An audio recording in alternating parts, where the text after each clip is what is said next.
Okay. So, again, thank you for watching these. If you're watching them, it is really an honor. So today we are going to, or I'm going to be reading through.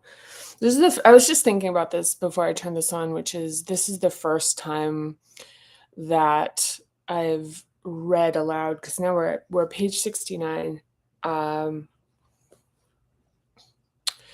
And this is the first time we're talking about adaptations and holding patterns aside from the chapter 2 part. But now that we're in a hub chapter, it especially in the first hub, which is a um which is an in-depth, exploration of a hub, which is learning what it is, understanding the stressors and interruptions that impact its development. And now we're talking about adaptations and holding patterns. And so why I find this particularly meaningful for the first hub is that a lot of first hub is all of it is programmed in the unconscious. So the only ways to really look for the evidence of early impacts is in our current day behavior, especially in behavior that doesn't really necessarily make sense to us. But then when you start to map it back, rather, it's like there's kind of a sense of recognition. And this is the release. Like, this is where it's like being able to see that the behavior patterns there's a reason for them. And I think it's like the way I look at it is that just by being able to like unhook some of these connections that feel like it's like you've got a feeling that arises that's connected to a stimulation that's actually like a programmed feeling to a greater or lesser extent. And then there's a belief system that's tied into that feeling. And it creates this momentum around like how we look at what our lived experience is as almost like a non-negotiable. But what we're doing here is we're actually looking at it as something that is malleable and something that we can really have a more conscious role in creating a more free life that's more actualized, and ultimately where we're creating the things that are really like our destiny. So with adaptations and holding patterns, there might be some ambient noise in here. There's like some birds outside.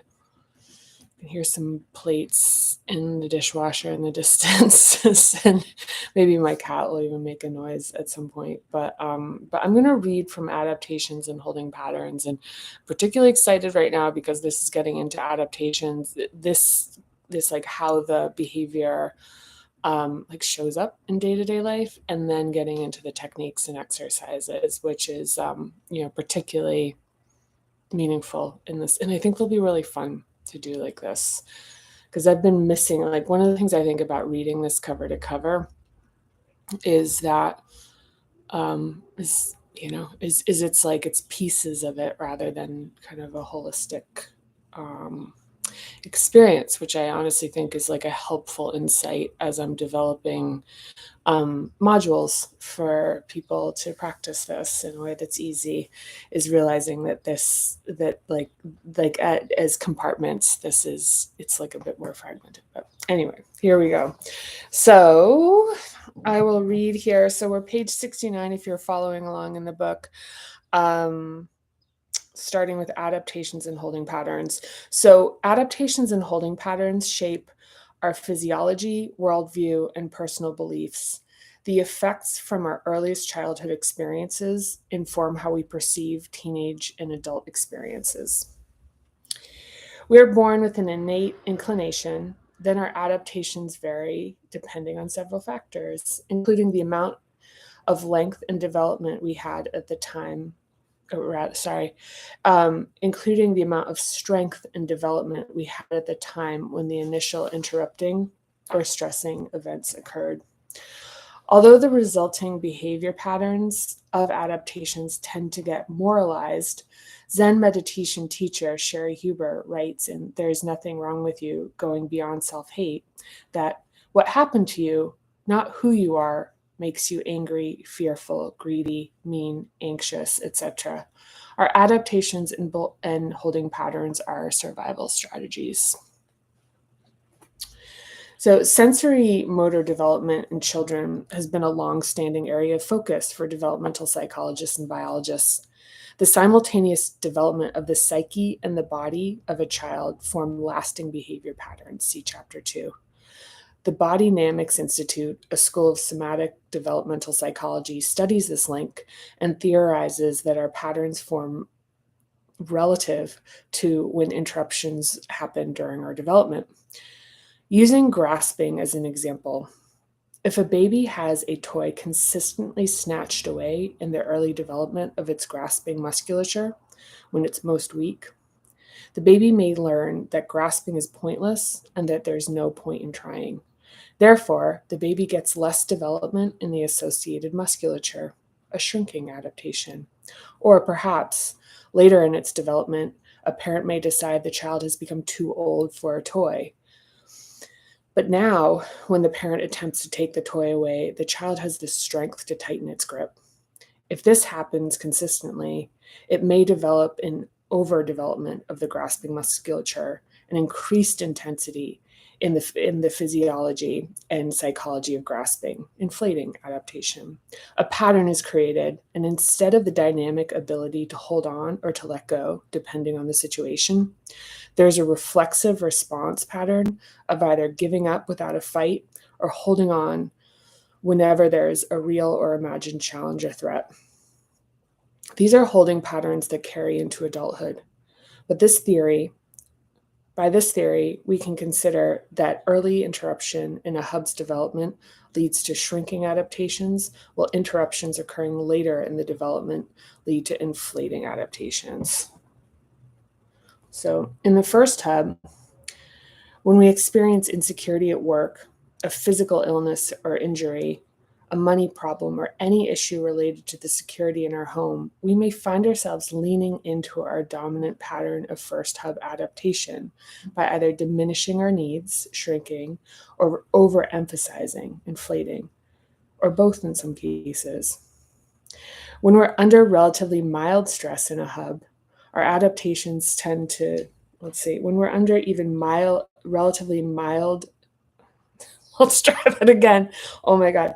When we're under even relatively mild stress in a hub, our adaptations tend to amplify. Supporting ourselves when stresses happen involves knowing that all feelings and thoughts eventually recede.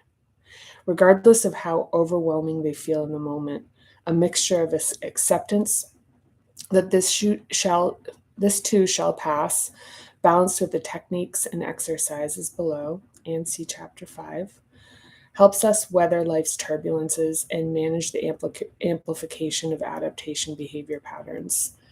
Fixating on a stressing event amplifies the intensity and the adaptation response while we feel overwhelmed and emotionally flooded. For example, if we just received an unexpected bill and a first hub behavior adaptation is surging, allow yourself to set aside additional thoughts about insecurity until the immediate feelings about the unexpected financial stress recede. During a first hub stress event, it's not a good time to start thinking about how you hate your job or about a needed repair in the house or to wonder if a recent pain in your body could be cancer. Additional stress will only heighten the activation of the initial first hub stress event. So, yeah, I mean, I think there's a lot in that, and as I'm reading it, as somebody who has wrote it, I don't know, I'm kind of thinking about how I'm not sure that it's like completely clear, unless you spend a lot of time considering it, and so one of the things here, so looking at the adaptations, and so the adaptation and the holding patterns, the shrinking and inflating was something that was a really early part of the development of Parinama method. And a lot of what I struggled with because a lot of this was coming into like how to organize this and think about it in a way that it could be clearly articulated. And one of the things that I kept wondering about was like, why would you be one or the other? And not that this theory is like 100% correct, but I think it points to a physical connection. And like sensory motor is is like a really, like predominant child development theory, which is, that maps the physical development with the like psychological markers. And so with that being said, the idea that in that initial hub stage of development, so we're talking about when the sensory motor development is happening, that when interruptions and stressors are impacting it, the timing in whether it's early or late is can potentially have an impact on whether our adaptations wind up being shrinking, such as with the grasping example, or inflating, which is you have more power. And so you can kind of, like fight back or exert your will or like stand strong in the face of the potential interruption. So just something to think about, like all of this is. Let's see, what are some of the other points that I think are good in here? Yeah, one thing I think that's particularly good about like the hub, like the organizing principle, is having awareness about the connection of fear and insecurity, like that relates to physical security and insecurity, and how different events really like, I guess, like cluster as far as being activating. So just having that awareness alone, so that when you are if you are having like a stress about like maybe you got a test result back that because that's like it's like a little scary, or if a bill is mentioned that's unexpected, or there's like thinking about things related to your livelihood. Like I think the key thing with it is, and this is in all the hubs, is to be really mindful of piling on like a second activating factor, and realizing how they will be magnetic. So if you are, it's like all of a sudden that insecurity like will start to try to like possibly, like almost like suck in other like things to almost like validate it. So just to be aware of that and say like, hey, not right now, to yourself, like this isn't the time to, I do this where it's like, I'll be like, yep, this isn't a time to look at my portfolio if I'm feeling activated. Cause I'm like, there's no way like about something else that's related to first hub. I'm like, there's nothing I'm going to see in there, even if the market's up, that's going to make me feel better. It's like, I'm going to be interpreting that through the lens of feeling activated about security. And even considerations of things that are connected, and just like using that as self-care of being like, this is just, it's like, let's press pause on this and just wait for this initial activation to pass and revisit it. I think that's actually a pretty good one. Yeah, that's really, yeah, I think those are pretty too, like, I think that's kind of it, right? So, yeah. Well, so, okay, what do we got right now? We're like 14 minutes. I feel like that's good enough. I think that's good enough for right now. And even my reading is like a little choppy, so maybe I should have been wearing my glasses. I'm really excited about. So anyway, thank you for watching. This really means a lot to me that you come along for the ride with this. I'm in the process right now, as I mentioned in the last live video, of really working on modules. Actually, I've mentioned it a little bit in this too, about how to teach this and to present this and to support this in a way where it's a lot more accessible than right now. In this form, it's pretty academic. Like you really have, like it takes a particular person to be able to really like dive into this and process it and work through it. So to make this accessible, I'm really thinking about how to present it in kind of more like meal size packets. Like this is like I don't know, it's like I'm trying to think of like it's like a grocery store. And like present it that way so that it's like taking through, like where there's like because people call it like a quick win, something that can be achieved in like within one session or like within one lesson or whatever. So, one of the ones that I have created and have considered actually making available to a larger scale is the negotiation workshop. But some of the stuff I'm thinking about is how to kind of draw like a through line through certain topics all the way through practices. So in like a 45-minute kind of bundle, doing one thing in a particular hub. Like when I used to teach classes in person, to do actually like a full walkthrough of what each of the hubs is, and then do an actual physical practice that incorporates all of them. So, and those were pretty great. So, and pretty impactful. Involved some prompts, a little bit of writing, a little bit of work, like working through stuff, exercises, like physical. So so any input you have about like thoughts on format are really welcomed. One of the other things that I'm really working on is who I'm focusing on making these for, developing these for. And of course, there's can be iterations and likely will be, but I'm thinking like, where do I start? Like, where do I start? Because it's, like the low hanging fruit in my life is working with people in business professionally, like for professional outcomes.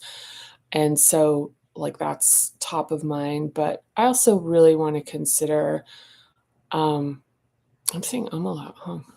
Uh I just said transition to yeah, I don't know. This is a little bit of a meander here, but anyway, thank you for the encouragement, Mira. We're in this together. I love you so much. Yeah, and thank you for the likes. Like just watching this just means the world to me. It really feels like really encouraging. In especially, so here this is one forum, and as people are reaching out to me and I'm receiving notes and feedback and people are talking to me and about their experiences with the book, it's pretty overwhelming. I'm going to be honest. It's like this is something I've been working with, is figuring out kind of like how to process this, but it's really welcomed because it's really important for me to hear how, like, what people need, what really resonates and works for them, and by them I mean you, so that I can better focus the work that I'm doing with this. So anyhow, sending you tons of love, encouragement, support. I can't wait until the next time we connect. Thank you so much again. All right, bye for now.